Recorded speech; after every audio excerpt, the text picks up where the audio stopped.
Hello, I'm Jan Högland. I'm the lead designer on Naval War Arctic Circle. I'm here to show you a playthrough. I will demonstrate how the game works, and I will also show you the details of the user interface. In this scenario we are playing Russia, and our objective in this game is to take out some spy ships. The area is also surrounded by civilian fishermen, and we are not allowed to target them. We see that the settings are on default, and we change the settings to fire on all clear targets, which means that our units will fire on enemy aircraft. We notice that the objective is to destroy at least 2 enemy ships. We are not allowed to lose 3 or more aircraft, and we must not engage any civilian or neutral units. We first launch some air superiority fighters to regions where we expect there to be trouble. Exactly where we are sending these aircraft is something you generally learn by experience. And in this case we know that we need to take on some surface units, so we also launch 2 aircraft that are equipped for naval strike. It's also a good idea to have a tanker plane in the air, which will make it possible for aircraft that still have missiles but are just low on fuel to refuel in the air and immediately go back into the action. Since air bases are always known to the enemy, it's always a good idea to just keep the radar active. We see that our plane is already engaged this enemy Poseidon, and it's probably in trouble. We also have engaged the enemy fighter, which is a much more potent threat to our forces, and we realize that the enemy will try to take out our flying radar. So we turn on the radar, but we also move the plane away and set up our fighters to defend it. In this scenario we greatly outgun the enemy, but we see that they have a surface ship which has a long-range anti-air missiles, so we should be really careful. I think I'm sending it a little bit too close to the frigate now, so I'll move it up. We have to start checking out these small contacts to see which of them are spy ships and which of them are fishermen. These 2, one group is commercial fishermen, so we have to leave them alone. We move our fighter closer to the unknown target, and if we turn on the radar we should get a better... oh yes, immediately we can see that those 2 are the spy ships. So we have to be careful around here, since enemy fighters are coming in, but we should be able to handle this situation. The aircraft we launched from our airbase are not there in time, but we can see that our missile ranges are much longer than the enemy. So we can engage, and we will at least force it to run back and use fuel for escaping. So now we're just choosing our aircraft with anti-surface weapons, and we are launching missiles against the first spy ship.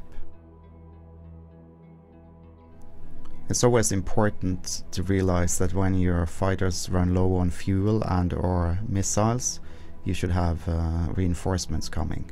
It will take some time for your new fighters to arrive, so it's often inconvenient if we forget to launch them before we need them.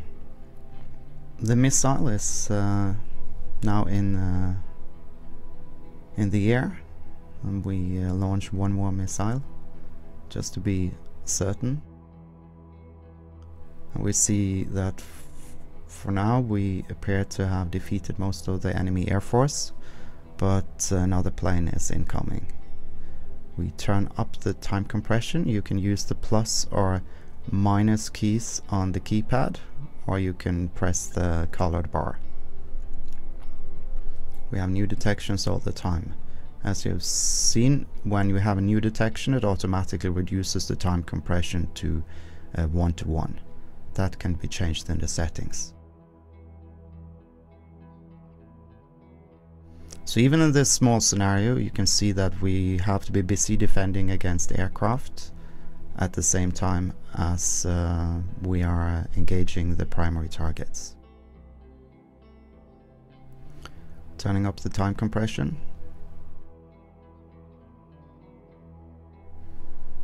And we have a new detection. The enemy has a lot of aircraft ready for us, but they will probably be way too late.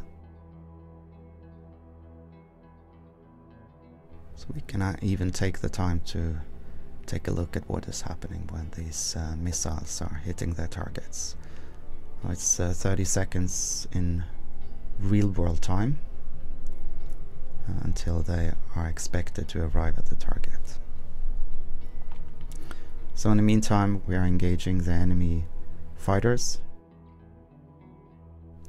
and hopefully we'll be able to keep them away. And we are 5 seconds to go, estimated. This could be a bad day to be a spy, really. You may notice that the unnecessary second missile is picking up its own target, and lucky for us, it's the other spy ship. So we fire some more missiles, and we make sure that we win the air war down over the peninsula. We see the enemy has launched a number of other aircraft at us, but it will be way too late to save the spy ships. So that's what it takes to win this scenario. In this second part of the playthrough, we are going to look at the user interface in more detail. Here we are on the more quiet scenario, where we have a bit of time to look at the different options. We can see that the main part of the screen is covered by the main map area. This is where you will do practically all interaction with your units. On the top we have the environment, we have the time, and the bar allows us to set the time compression. We have information on the top about the time of day, about the weather. It's a beautiful late summer day in the North Atlantic. We can select each unit with the left mouse button. We notice that when we select units that are in a group, we select the entire group. You have your aircraft, your surface vessels, and your submarines are directly clickable with the left mouse button on this map.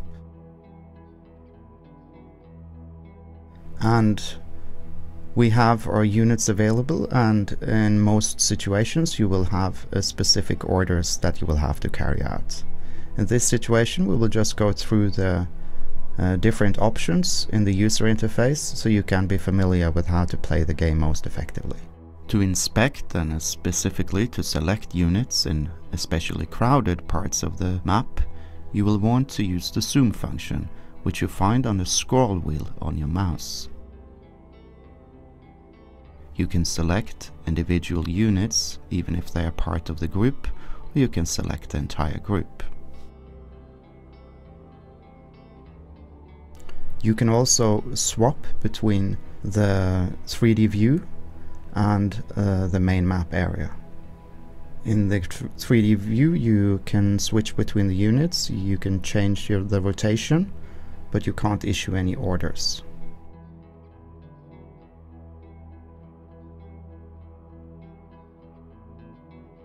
To issue orders to your units, you use the right mouse button. When you single click the right mouse button, this will be a movement order for your unit. You can hold down the control key to issue multiple waypoints, which will be executed one after the other. A very convenient way to control your units is to use the right click drag. This allows you to create a box which will be the patrol area for that unit. The unit will keep patrolling that area until it is given another order. You will find it very useful to use this selection method to keep track of your units, and especially to make sure that your aircraft stay in the right area.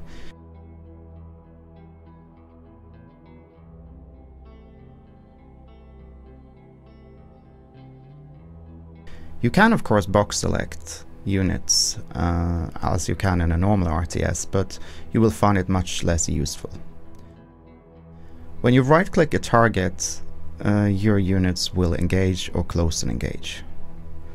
In this case, it's probably unwise to send your aircraft that far north. Directly above the minimap you will find the buttons which bring up the information panels. The units information panel lists all your units. First your bases, then your single units which are not part of a group, and then all the groups. You can find information on each unit, and you can also select them directly from this panel. The detection panel works the same way. You will find the enemy bases, which are always visible, and also the enemy units that you have detected with your sensors. Also neutral units and unknown will be listed in this panel.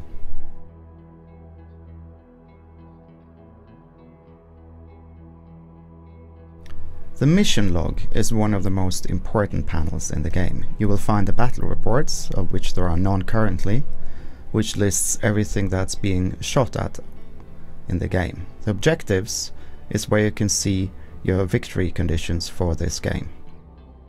In this game we need to sink at least 2 enemy submarines, not lose any surface ships, and we only have 3 hours to reach this goal. We also have a tab where we can have a look at the messages which we have received earlier that has now disappeared from the screen. The settings is one of the most important panels in the game. Here you set the rules for the entire game and for all units. You will set that all units in this case will fire on all clear targets, which applies to enemy aircraft. You can change it to fire in self-defense only, in which case only incoming missiles and enemy aircraft which are directly attacking you will be engaged. Or you can set all units to only fire when you give orders about it. You can also select whether you should treat detections as hostiles automatically. Unidentified targets may be neutrals, but if you already are convinced that there are only enemies in this mission, you can treat all detections as hostiles so they can be engaged automatically. Automatic evasion is something you normally will have turned on, since it will have your aircraft automatically evade incoming missiles and attacks. Automatic active sensor response means that if you know that your unit is already detected by radar or sonar, it should turn on its own radar or sonar to counter-detect. Time compression is an important part of this game, and you can choose whether to have time compression automatically be reduced to a specific setting when you encounter a new detection, when you receive a battle report, which is any action in the game, or a unit runs out of orders. You can set which time compression you will want in each case.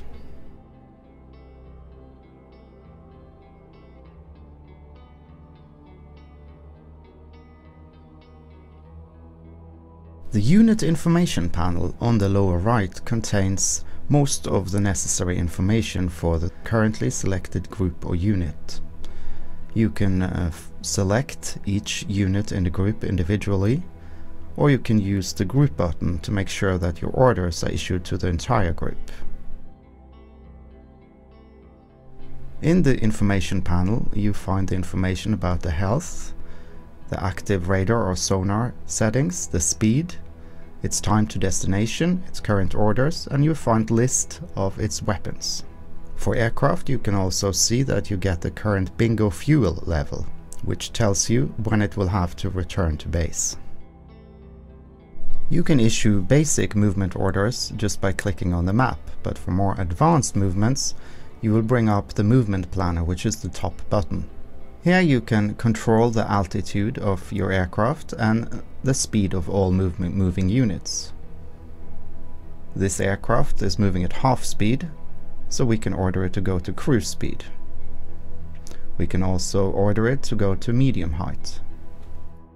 The right button in the movement planner gives you the option to immediately return a unit to base. This applies to aircraft. You can show the waypoints for all units, or you can show the range, which will also tell you what is the home base of this unit. If you click the return to base button, it will return to base automatically and immediately, and this cannot be changed.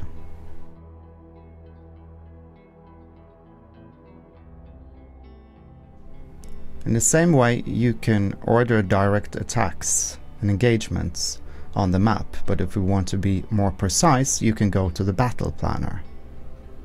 The battle planner also shows the range lines for each individual weapon when you choose it. If you choose one weapon and right-click the target, this is the weapon that the unit will automatically use. Otherwise, the unit will automatically choose what is the best weapon for the job.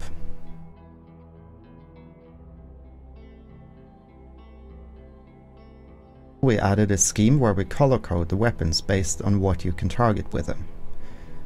We use dark blue for submarine, light blue for air, yellow for surface targets, and green is land. This applies to the weapons, to the weapon loads for aircraft, and you can also see the range lines on the map. Directly underneath the weapons list you find the weapon orders, which are the same that you set in the settings panel. In the settings panel you change the weapon orders for all units. In the battle planner you only change it for the selected units.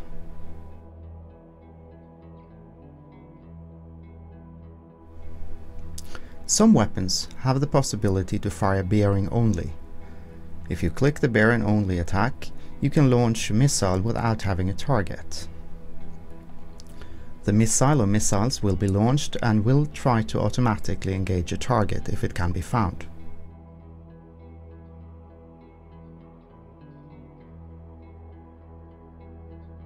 In this case, 2 missiles are being fired and they will move towards the destination searching for a target.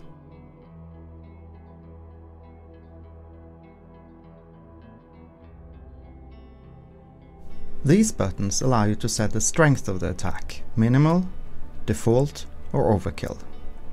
This allows you to control whether to use excessive ammunition or save ammunition for another target. For aircraft, the default settings is to close and engage. If you have chosen a surface ship or a submarine, you will have to explicitly order it to move to attack by clicking the close and engage button. The sensors panel is where you control your radar and sonar and other sensors. You can set those sensors that support it active or passive.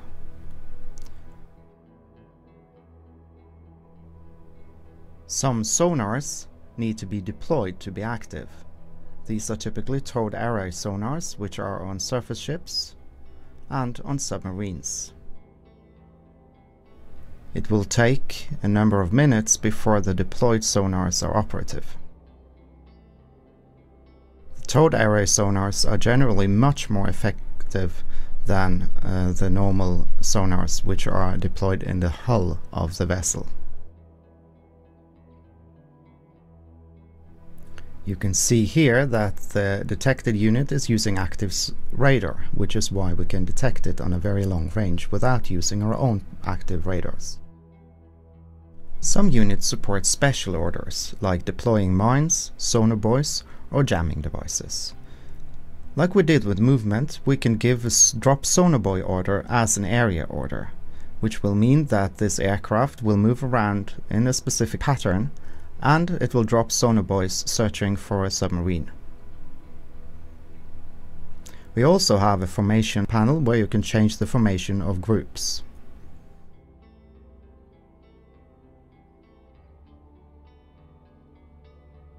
The flight deck is where you launch your aircraft, either from surface vessels or from airfields on land.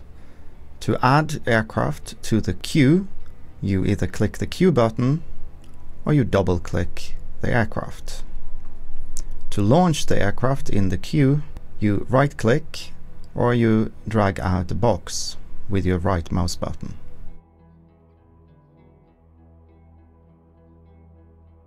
Typically at the start of a mission you will launch a significant number of aircraft to patrol various areas and for various jobs. We launch an AWACS aircraft, and we also launch a helicopter which can search for submarines nearby.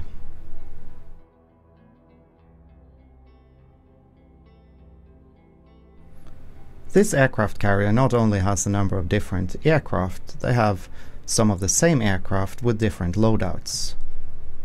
They can be equipped for air superiority, naval strike, land attack, and a lot of other options. You have, for example, the possibility for long-range air superiority, which will increase its range at the cost of its stealth.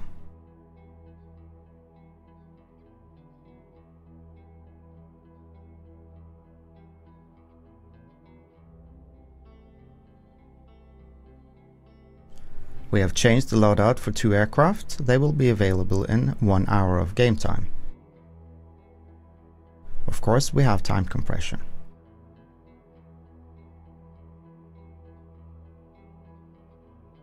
Air bases can have a higher variety of aircraft than aircraft carriers at sea. We can launch aircraft to search for submarines and fighters to escort them.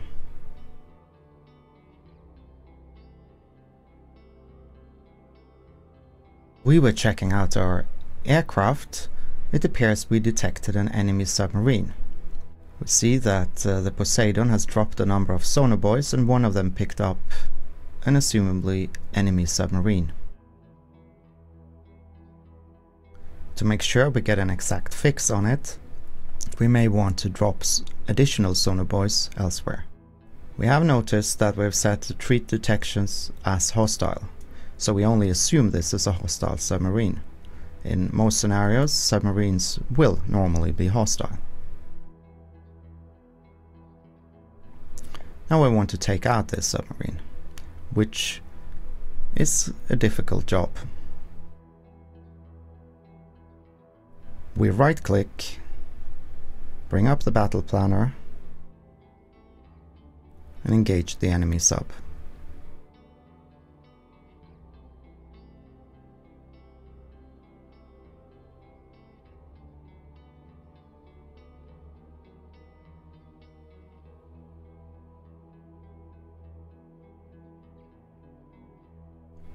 We had a lucky first hit.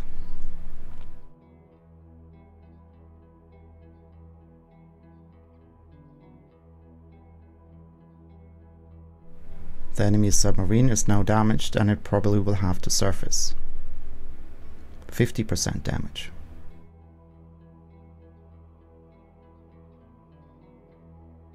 We're firing an excessive amount of torpedoes at it. Surprisingly often that is necessary.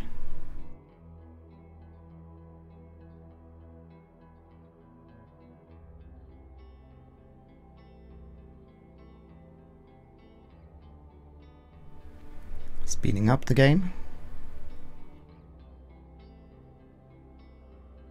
And we managed to destroy 1 out of 2 enemy submarines.